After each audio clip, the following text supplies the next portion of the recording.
Si të silemi në xhami? Tradita e njohur dhe pranuar e Islamit vërteton se xhamit janë shtëpitë dhe vendet më të dashura te Allahu xhaleshanuhu.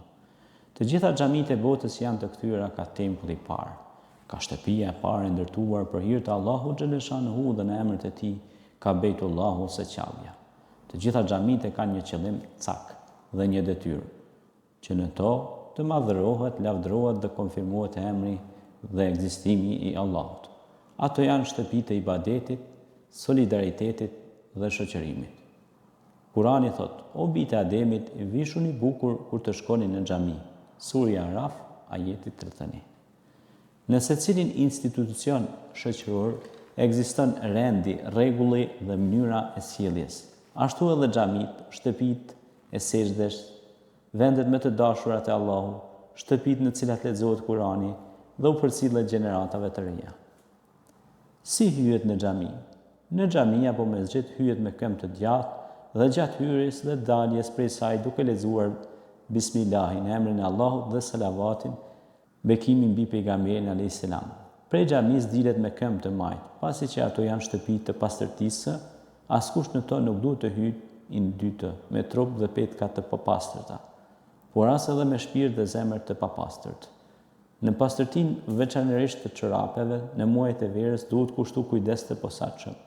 Askush nuk ka të drejtë që në shtëpinë e Allahut t'i shqetësojë njerëzit, as me çorap të ndyra, të djërsitura të palara, as me petka të papastërta, e as me çka do tjetër që lëshon herë të keqe, i shqetëson dhe i pengon të tjerët. Para hyrjes në xhami është e qortueshme me kruh të hahet hudhra. Besimtari nuk guxon në shtëpinë e Allahut të shqetësojë të tjerët, as me herën e keqe prej gojës. Andaj, më së miri është që para shkurjes në xhami të lahet goja me misvak ose me brushë, e cila nuk është nga qimet e derrit. Në shtëpitë e Allahut besimtarët duhet të jenë të mbrojtur edhe prej veprave, sjelljeve dhe fjalëve tona. Në të kundërt, siç thot Zoti në Kur'an, a ka më mizor më të madh se ai i cili pengon që në xhamitë e Allahut të përdoret emri i tij dhe i cili përpiqet për rënimin e tyre. Të tillët, vetëm me frikë do të duaj të hyjnë në to. Këta njerëz në këtë botë do të përjetojmë turp, kurse në atë botë dënim të madh. Surja Bekara, ajeti 114. Në xhami shkohet i pastërt, i larë, i veshur mirë, i zbukuruar, i parfumosur. Petkat nuk guxojnë të jenë të shkurtat, ngushtat, të idukshmet, për lyra. Rendi, pastërtia, qetësia, besimi dhe siguria në shtëpinë e Allahut janë pra shenjtëri.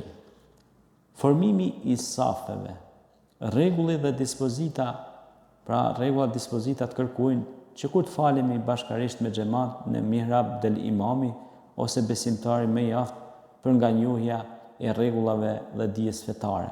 Safet formohen pas imamit në anën e djathtë, pastaj në anën e majt, së pari plotësohen dhe drejtohet safi i parë dhe atë me falës të cilit në rast nevoje do të mund të zëvendësojnë imamin. Pastaj në safat rënditen meshkujt e rritur, pastaj fëmijët meshkuj, pas tyre gratë dhe fëmijët femra. Është e qartueshme që në xhami të vinë shumë të vegjël që nuk dinë të falen dhe që nuk mund të qetësohen, si dhe personat e marrë që janë pra me zhnu.